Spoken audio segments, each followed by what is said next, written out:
Good evening, my friends. This is Tassif. Welcome to this channel. This channel is about social and political issues, both domestic and international. And this is a community that is growing. More and more people are joining this community every day because the foundation that we have is the foundation of truth. So, my friends, if you like to discuss social and political issues, if you like to learn about the facts and the figures, if you want to receive accurate information, if you want to have a dialogue, if you want to exchange thoughts, if you want to learn more, if you want to engage in constructive conversation, this is the channel where you can do that in the live chat, my friends. Please participate. It's a pleasure to be doing live streams every day. And it's always wonderful when I see my friends tuning in. So if you are here for the first time, please subscribe and be a part of this community. Can you hear me all right, my friends? Let me know if you can hear me. Write it in the live chat window if you can hear me loud and clear, because I want to make sure that you can hear me clearly, because there are some very important things that I'm going to be talking about today. Not just one topic, more than one topic, my friends. More than one topic. And so I need to make sure that you can hear me loud and clear. Our friends are here. Frank is here. Kay Cooper is here. Wonderful. Welcome. Welcome, friends. The Schumer shutdown is ongoing. For the 11th time, the Democrats have voted to continue the shutdown, the government shutdown, the Schumer shutdown. And remember, each and every day that the government remains shut down, we're losing up to $15 billion. How can we, as an economy, absorb that shock every day? Every day. Every day you wake up in the morning and you check, oh, is the government open or is it still shut down? You wait until the afternoon to find out, is the government now going to open up or is it going to remain shut down? You wait until evening, same question, is the government now going to open or is it going to just stay shut down? And every time you get the answer that the government will remain shut down because the Democrats are voting to continue the shutdown. You know, it's $15 billion every day that we're losing, my friends, in output. And the Democrats, why are they doing this? Why are they doing this? Can you tell me, Frank, can you tell me why the Democrats are doing this? Kay Cooper, our friend from Texas, can you tell me why the Democrats are doing this? Brad, good to see you, Brad. Brad, will you tell me why the Democrats are doing this? Why they are voting over and over again to keep the government shut down? Who does that? Why are the Democrats doing this? Here's what I think. The Democrats are doing this on purpose. They know the damage that the government shutdown will cause, and yet they vote to keep the government shut down. They vote to keep the government shut down. They want to make the shutdown go longer and longer and longer. It is the Schumer shutdown.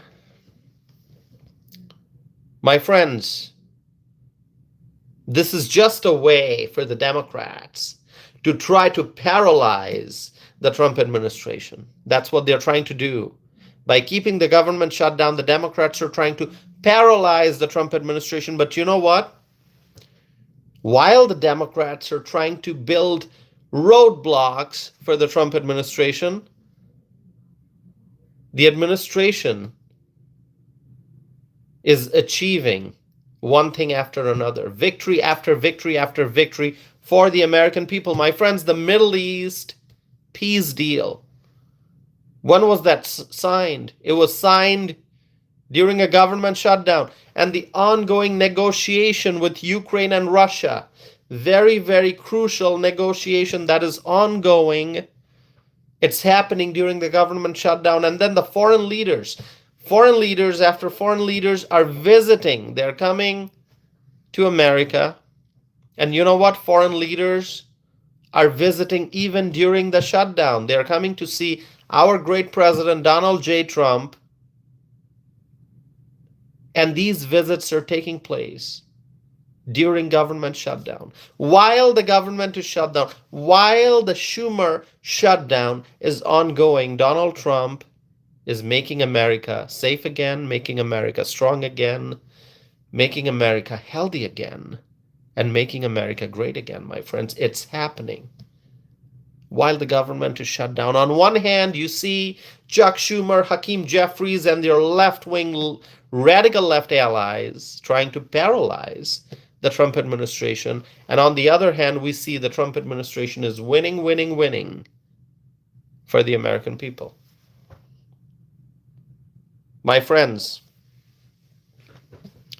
Hakeem Jeffries. Can we talk about Hakeem Jeffries? Can we talk about Hakeem Jeffries? Do you want to talk about Hakeem Jeffries? Who is Hakeem Jeffries? When I mention that name, what comes to your mind? What is the first thing that comes to your mind when I say Hakeem Jeffries? Hakeem Jeffries is the leader of the Democrats in the House.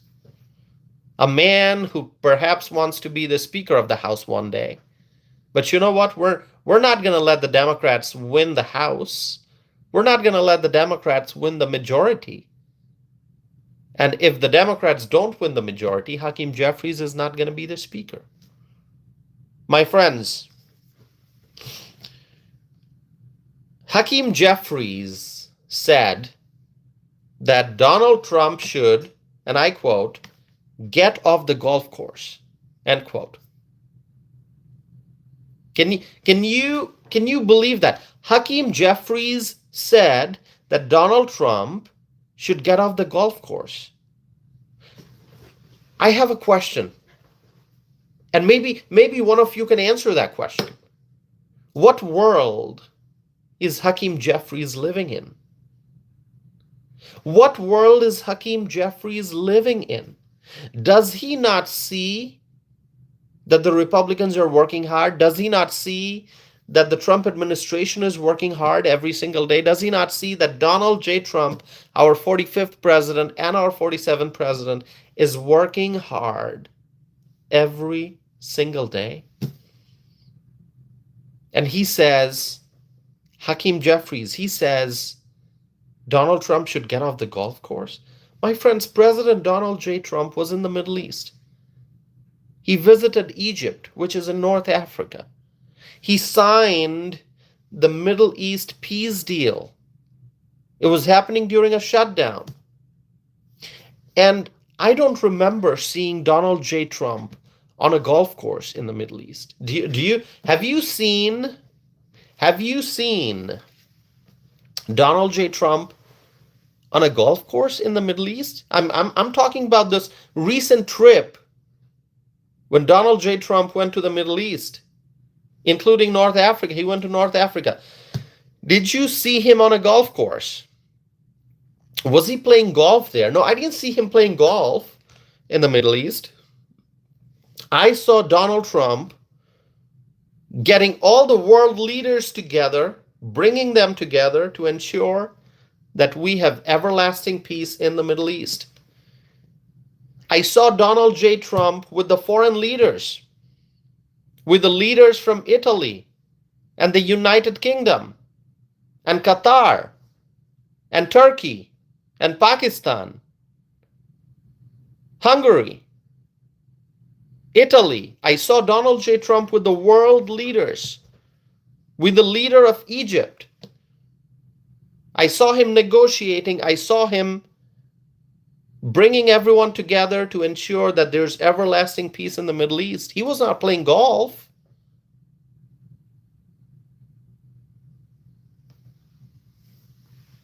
He was not playing golf. And Hakeem Jeffries is saying that Donald J. Trump should get off the golf course. My friends, just days ago, when President Volodymyr Zelensky of Ukraine was visiting the White House, you remember? We talked about that visit here on this channel. We talked about that visit here on this channel. Volodymyr Zelensky visiting the White House. Perhaps what? Was it for the third time? I think for the third time this year. And there was negotiation going on because Donald J. Trump is focused on ending the Ukraine-Russia war. So when Volodymyr Zelensky was visiting, Donald J. Trump was not playing golf. Has anyone reported, like whatever network you watch, a conservative network or a liberal network, whatever network, an independent network, whatever network you watch on TV, whatever newspaper you read, whatever online journalist, independent journalist you follow, did anyone make the claim that Donald Trump was playing golf during Volodymyr Zelensky's visit? Was he playing golf? He was not playing golf. He was busy negotiating. He was dealing with international relations. He was trying to bring peace. And he still is trying to bring peace in that part of the world where there is a war going on right now. Every day, lives are being lost because of the Ukraine-Russia war, and Donald Trump is trying to bring peace in that region. He was not playing golf. And Hakeem Jeffries says Donald Trump should get off the golf course. What is he talking about? What is Hakeem Jeffries talking about? My friends, earlier today, did you see what happened earlier today? Do you know what happened earlier today? Any idea? Do you know that a foreign leader was visiting the White House to meet with President Donald J. Trump? Do you know which leader it was? What country that leader was representing? I can give you the answer, and I'm going to do it. I'm going to share with you some very crucial information. But can anyone tell me the leader of which country was visiting? Evelyn from Las Vegas has the right answer. Australia. That's right. And you know what? Interesting side note, we got friends from Australia who are part of this channel. We have people who are Australians who are part of this community because they love freedom. As I say, it's a community of freedom-loving people. We got Australian friends here on this channel, right? So, Prime Minister Albanese was visiting the White House earlier today. And let me tell you, I don't recall seeing Donald J. Trump playing golf during Prime Minister Albanese's visit. I don't recall. Do you? Have you seen President Trump playing golf when the Australian Prime Minister was visiting? I didn't see him playing golf. So how does Hakeem Jeffries come up with this statement when he says Donald Trump should get off the golf course? What in the world is going on? Can anyone tell me? Can anyone tell me? My friends, do you want to call it the Schumer Shutdown? Do you want to call it the Schumer Shutdown, or should we do a name change? Should we call it the Hakeem Jeffries Shutdown? Or should we call it the AOC and the radical left shutdown? Tell me. Tell me. Should we call it the Schumer shutdown, or should we call it the Hakeem Jeffries shutdown? Should we call it the radical left AOC, Alexandria Ocasio-Cortez shutdown? Would you like to rename the shutdown or just keep it Schumer shutdown? My friends, President Trump and the Republicans in Washington, the Republicans in the House, the Republicans in the Senate, they're great people. They're freedom-loving Americans. And we, the American people, voted to give the Republicans the majority in the House and the majority in the Senate. And President Trump and his Republican allies are committed to making America great again.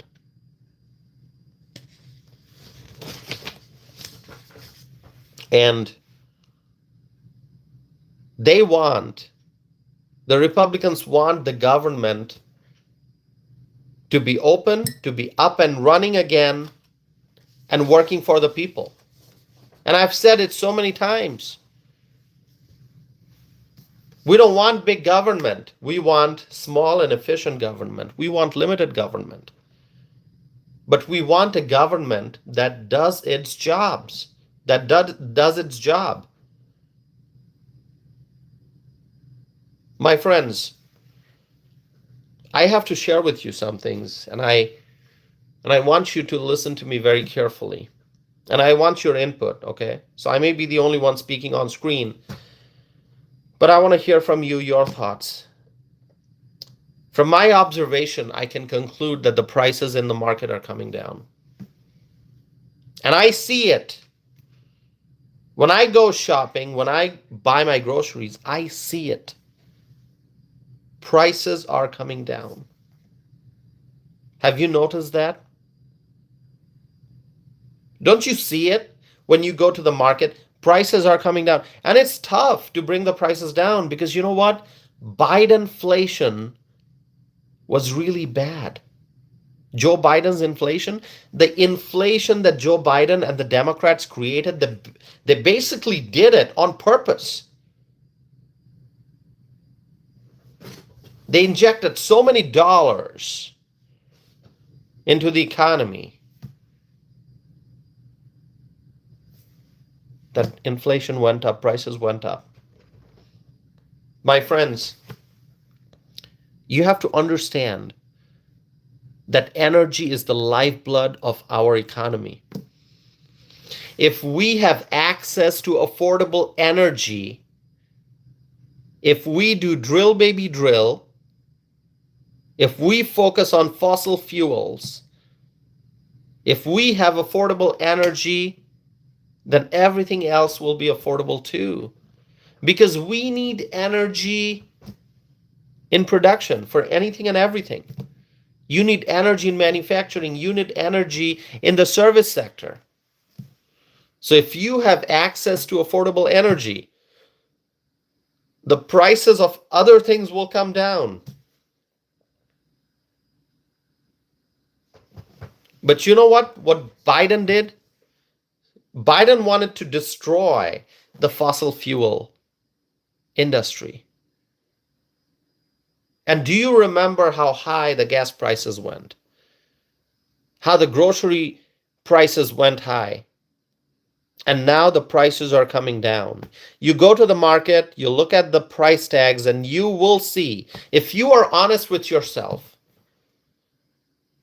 if you are just completely brainwashed by the radical left, then even if you see the prices have come down, you're not going to acknowledge that.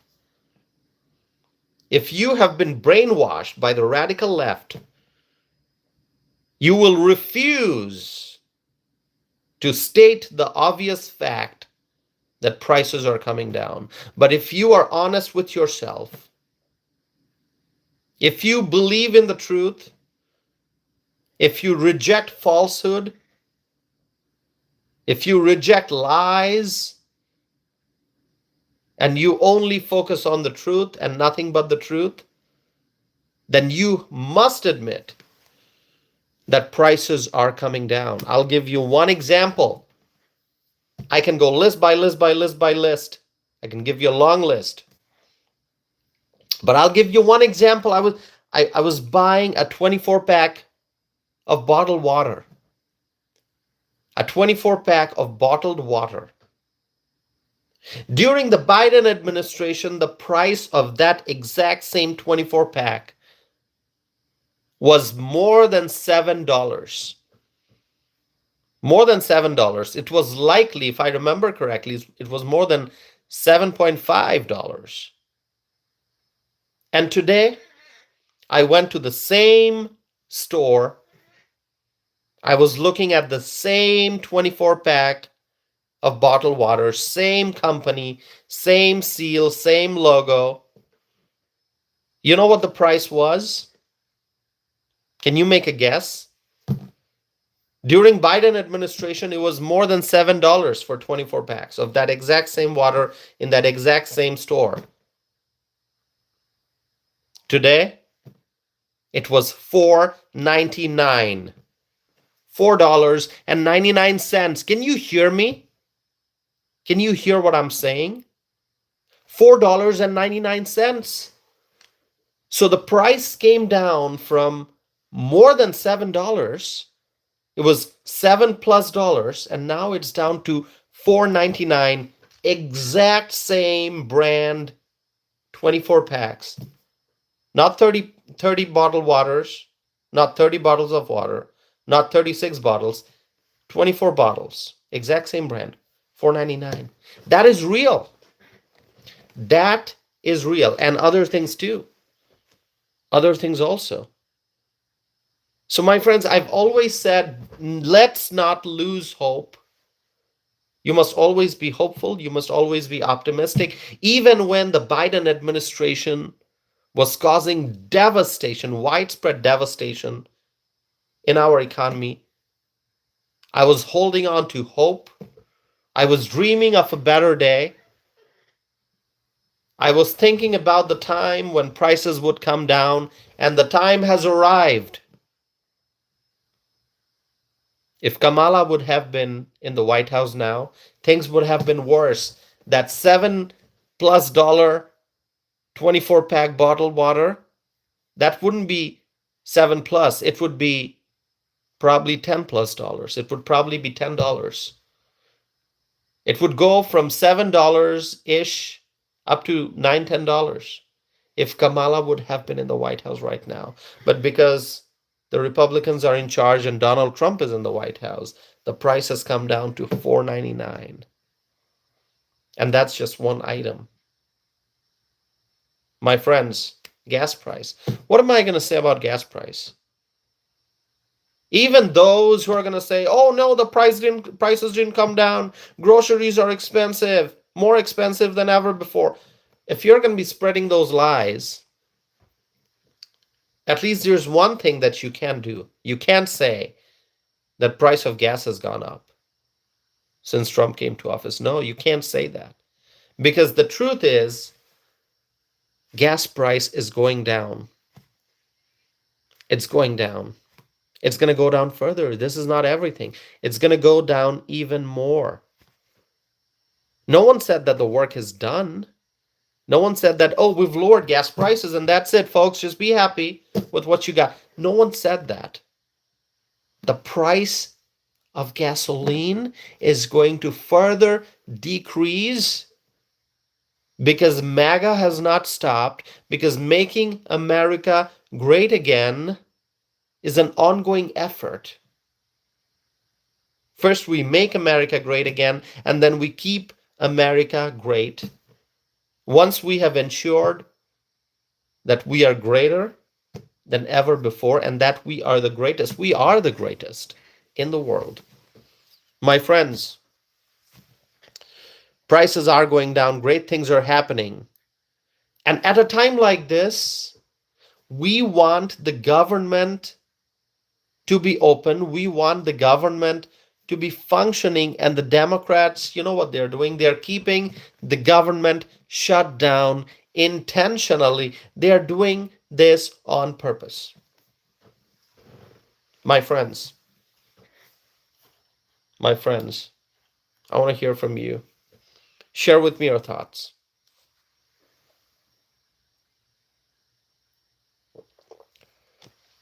Share with me your thoughts.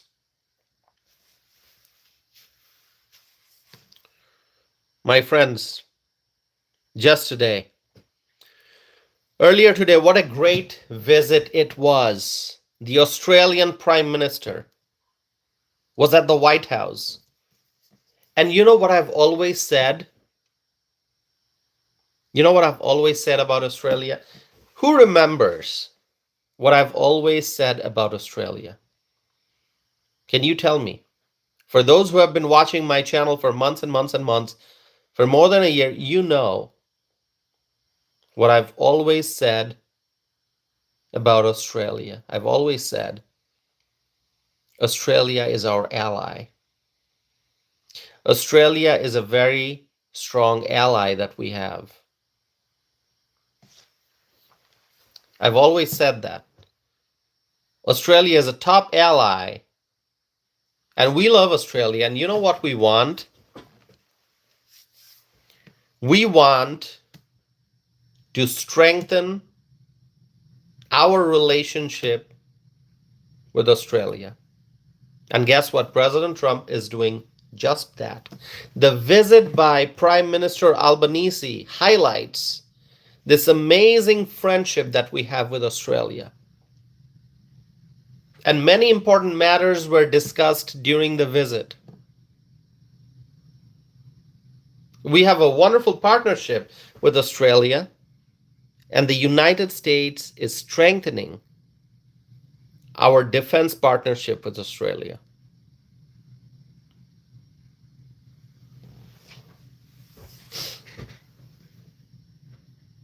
My friends,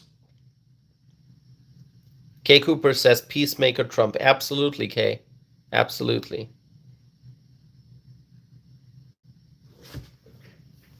Absolutely. So, you have to understand one thing. When you're dealing with foreign leaders, leaders from other countries, each leader has a different history. Each leader has a different background. Each leader has different priorities.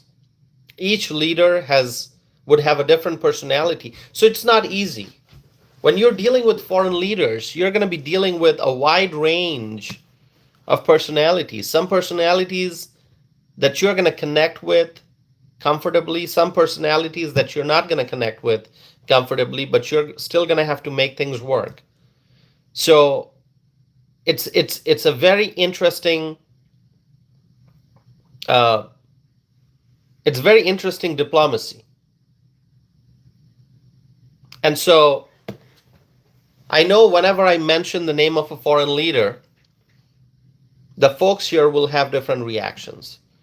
If I mention the name of Giorgia Meloni, some of you are going to react positively, some of you negatively. If I mention Emmanuel Macron, some of you are going to be happy, some of you are not going to be happy.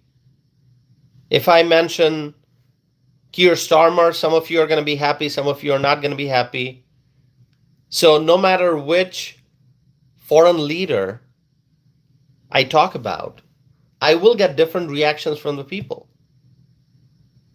Now you have to understand that our goal is to have a productive working relationship with other countries. And obviously to do that, you have to negotiate with the leaders that they have chosen. So who is better at negotiating than Donald Trump right now? So we're actually very, very fortunate. Now, don't judge the foreign leaders. Okay? Don't judge Keir Starmer. Don't judge Prime Minister Albanese. Don't judge Giorgia Meloni. Don't judge, just understand that the leaders are given and we have to work with them. It's not going to be 100% alignment on every issue with every leader. It's not going to happen. Some of the leaders we work with very well and things are very smooth. With others, it's not very easy. So we need a leader who can negotiate and renegotiate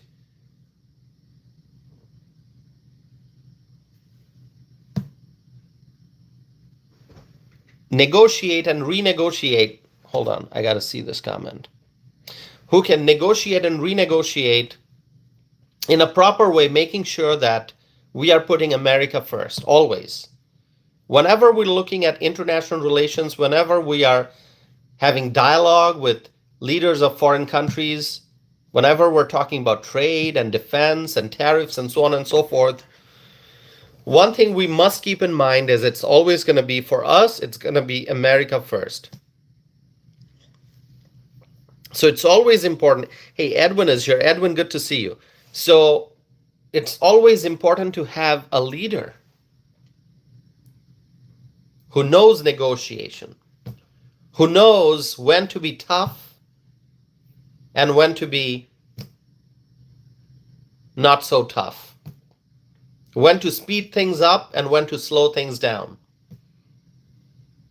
when to put pressure on other countries and when to ease the pressure. What kind of tactics are we going to use when dealing with this country versus that country? Which country are we going to trade with more? With which country are we going to have a stronger defense partnership? I mean, these all vary country by country by country. And so we're very fortunate to have Donald Trump and the great team that he has assembled, his great cabinet, to make sure that we are having good diplomatic relations with other countries, and that whenever we're doing bilateral or trilateral or multilateral dealings and negotiations, that we always put America first.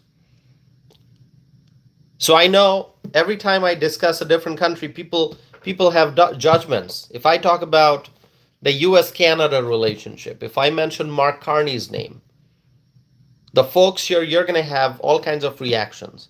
Some people are going to love Mark Carney. Some of you are not going to love Mark Carney. If I talk about US interactions with UK, same thing. And now I'm talking about Australia, same thing. But remember, my friends, we cannot change what they've got. They have their leaders, they have their priorities, and that's theirs. Our focus should be on what's ours, our priorities. So, it is in America's best interest to have a strong relationship with Australia. It is in Australia's best interest to have a strong relationship with the United States.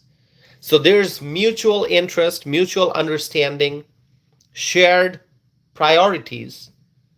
And so I was very happy to see Prime Minister Albanese visit the White House and have a discussion with President Trump.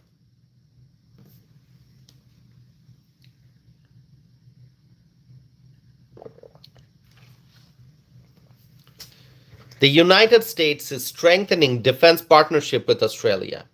And there's strong partnership between United States, the UK, and Australia. And also, this one's important, President Trump and Prime Minister Albanese also signed a very important minerals deal this week during their meeting. And let me take a little break because I'm going to share with you a very important piece of information which you're going to love. I'm going to talk about a deal. I'm going to throw a number, an amazing number which you're going to like.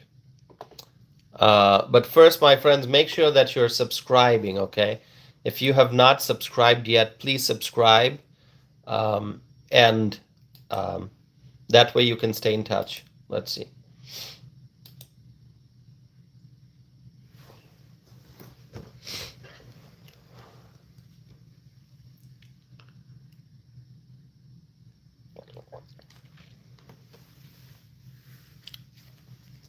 Edwin, good to see you. Edwin says Trump.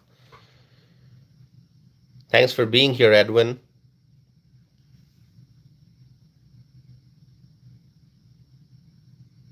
Behaves here. Behave says MAGA. Thank you so much. Longdon family is here. Kara, good to see you. Kara is here. Hello, Kara. Kristen's here. Kristen, good to see you. So Kristen's asking, what are we talking about? Well, first we talked about the Schumer shutdown, which you can call the AOC and radical left shutdown, or you can call it the Hakeem Jeffries shutdown, whatever name you prefer. It is the Democrat shutdown. We talked about that. Now we're talking about Prime Minister Albanese's visit to the White House. Someone says, I like your hat. Well, thank you so very much. Thank you. Thank you. AC Cruz is here. AC Cruz from Arizona. Good to see you, AC. Good to see you, AC. Always wonderful to see whenever AC's name pops up. Thank you for being here. So, this deal, this minerals deal that President Trump and Prime Minister Albanese signed, let me share with you some information about this deal. According to the White House, this deal will require both countries, meaning the United States and Australia, both countries to invest more than $3 billion throughout the next 6 months in critical minerals projects. I gotta let you process that. Just process that information.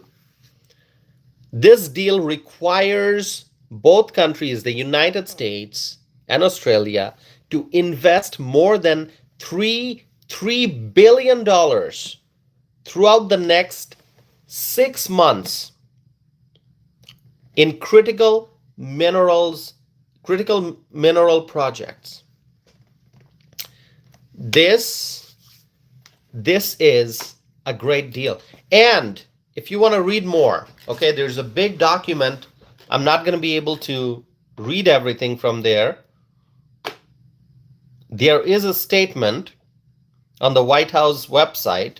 It is dated October 20th of 2025, and the title is United States-Australia Framework for Securing of Supply in the Mining and Processing of Critical Minerals and Rare Earths. Wow. And it says, whereas rare earths and critical minerals are essential for the production of advanced technologies. It says, whereas the United States of America and the Commonwealth of Australia intend to support the supply of raw and processed critical minerals and rare earths crucial to the commercial and defense industries of the United States and Australia. Wow. Whereas the participants plan to accomplish this through use of economic policy tools and coordinated investment to accelerate development of diversified, liquid, fair markets for critical minerals and rare earths. This is amazing. You got to read the whole document. Wow.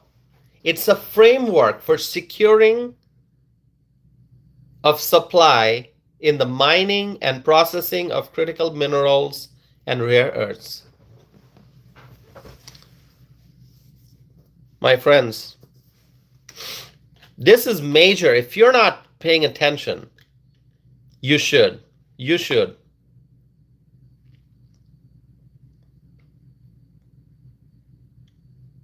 Wow.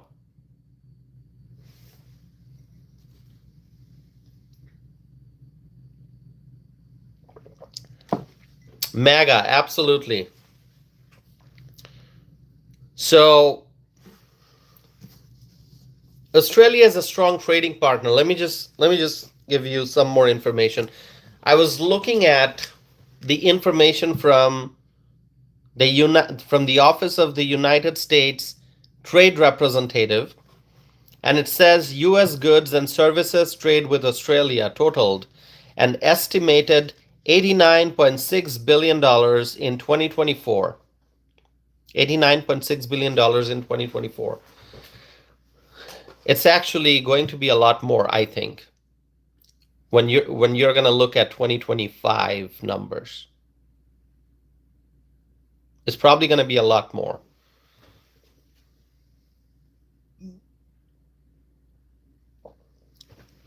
Let's see some comments here before I proceed further.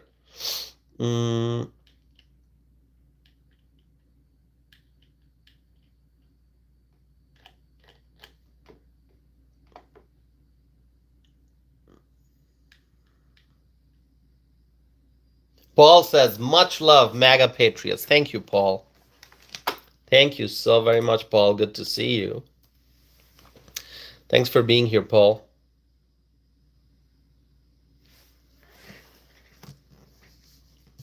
My friends, so what I would recommend that you do is going forward, please make sure that you're paying attention to any and all developments in this relationship between the United States and Australia. I think the US-Australia relationship is going to flourish and be recognized as one of the most important bilateral relationships anywhere. The United States-Australia relationship. I mean, you got to look at the map. You look at the map of the world. Australia is by itself, okay? I mean, whenever you're talking about Europe, Germany, France, Belgium, UK, Spain, Italy, I mean, they're all in the same region. Of course, you got Western Europe and Eastern Europe, but it's all Europe, right? It's all Europe. I mean, Europe is spread out. It's big, but it's Europe. When you look at North America, and especially when you're looking at the United States and our neighbor, Canada, it's a massive continent. And then you got Mexico too. It's a massive continent. The countries are big, but it's a big landmass. It's kind of together. Europe, the countries are together. You look at Middle East, keeping aside all the fighting and all the wars we've seen there, the countries are together. Geographically, they share borders, a lot of them. You look at Asia, a lot of the countries, they're together, right? South Asia, let's say, East Asia, close to each other, sharing borders. But then you look at Australia. Australia is by itself. It is a country. It is a continent. It is a massive island by itself. And so, Australia doesn't have any physical neighbor. Australia doesn't share a border with some other country. Australia is by itself, and so that country has some specific needs in terms of energy, in terms of national security, in terms of shipping and transportation and all that. And Australia depends on the United States for many things. And there's nothing wrong with that. We are an amazing partner of Australia. We're a strong ally. And the United States also views Australia as a very, very valuable partner because of where Australia is located on the planet. Like, you got to dig deeper into geopolitics to understand that. You have to look at where America's friends are, where America's adversaries are, and how close or how far Australia is from a certain destination. So when you look at defense partnership, Australia can be a key ally, and I think Australia is, because they are far away, and yet we have a very strong tie with them. So I would I would encourage everyone to really focus on any development that happens in this relationship between the United States and Australia.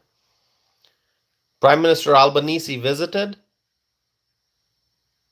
The world paid attention. And going forward, we're going to follow this.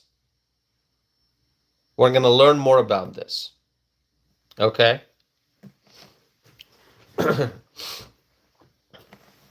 Let me see some comments here.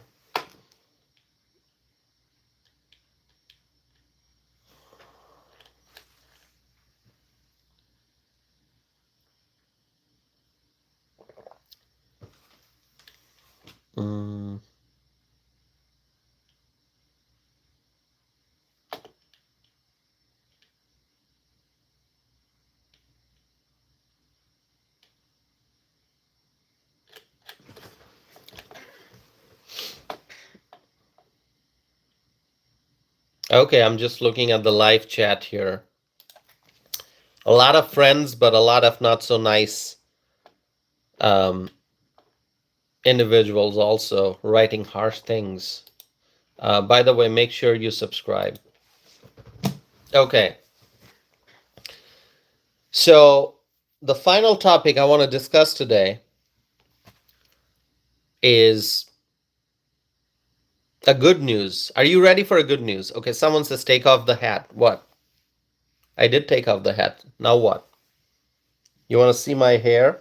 I did take off the hat. Now what? Doesn't matter?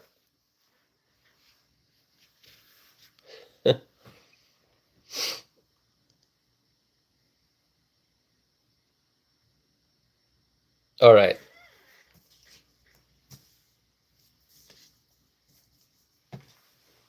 People love my hat. If you love my hat just right, I love your hat.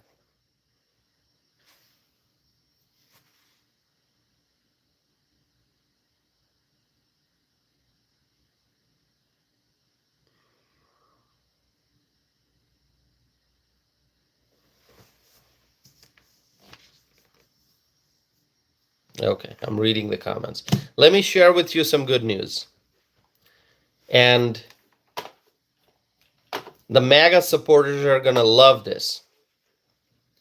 The Ninth Circuit Court of Appeals has ruled that President Trump can deploy the Oregon National Guard troops in the city of Portland. What a major victory for President Donald J. Trump. 3-member panel of judges in the Ninth Circuit ruled 2-1 in favor of President Trump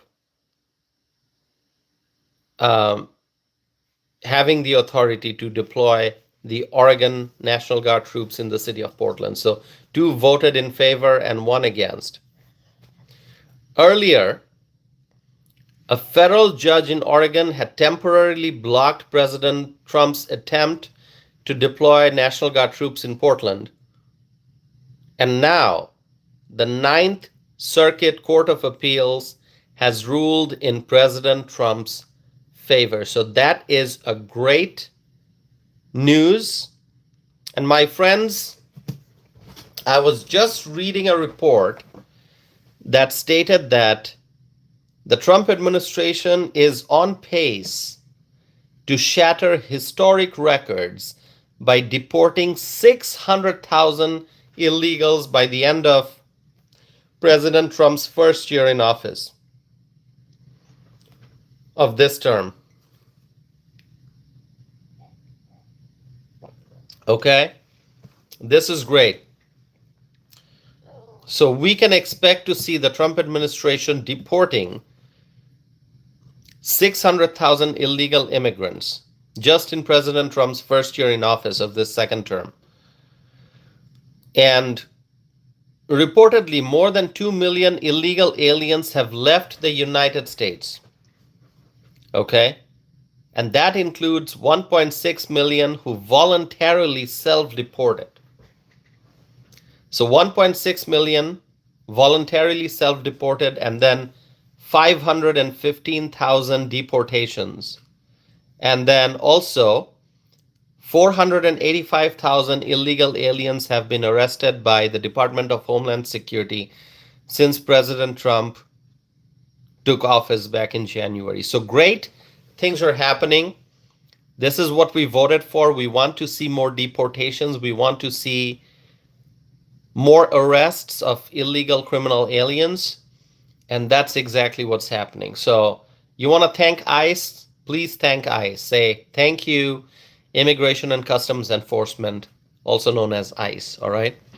So my friends, that's all I have for today. I know I started this live stream a little late. My goal is to start by 10:30. This was past 11:30 when I started this. So I hope that you will continue to tune in for my live streams. I would appreciate that very, very much. I see 47 likes on this video already. Thank you so very much, my friends. And we voted for mass deportations, and mass deportations are happening. So please stay in touch. I will try to do live streams every day to the best of my ability. So I thank you for tuning in. By the way, yesterday's live stream was the biggest hit so far with 107,000 views, 107K. That was yesterday's live stream. Unbelievable. In 1 hour and 31 minutes. So in 91 minutes, we had 107K views, 107,000 views. This is the highest ever. My previous highest was 105K, and yesterday was 107K. So really popular live stream. If you didn't watch it, go watch it, watch the replay. But it's all possible because of you and your support. Okay? It's because of you and your support. Okay, someone's asking me, what was it tonight? Okay, tonight, I'm going to give you the numbers here. Nothing close to 107K. I'll still tell you the numbers tonight. Tonight, so far, we had 11,700 views. Okay? So, 11,700 views today. Yeah.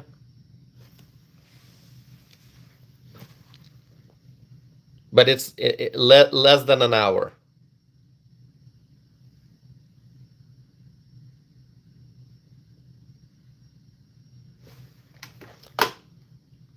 You can go see the numbers. So yesterday live stream, it was for 107K. The day before it was over 31,000. Before that it was over 22,000. Before that it was 44,000. Then before that it was 57,000. Before that it was 11,000. So the numbers vary. It depends on the time of the day of the week. So it varies every day. But yeah, tonight so far, 11,700. Yeah, as I said. All right, my friends, thank you so very much. I appreciate your support. Okay, I appreciate your support. Make sure that you're sharing this video so that we can reach more people. That's always the goal, so that we can spread our message of freedom, so that we can spread our message of truth. Thank you, my friends. May God bless you all. May God bless President Donald J. Trump. May God bless the Trump administration. May God bless the Republicans in Washington. May God bless the United States of America. May God bless our U.S. allies. And may God bless freedom-loving people all over the world. Thank you so very much, my friends. And remember, together, we will make America Great again. Thank you, my friends. Have a wonderful night, and I'll be back again very soon.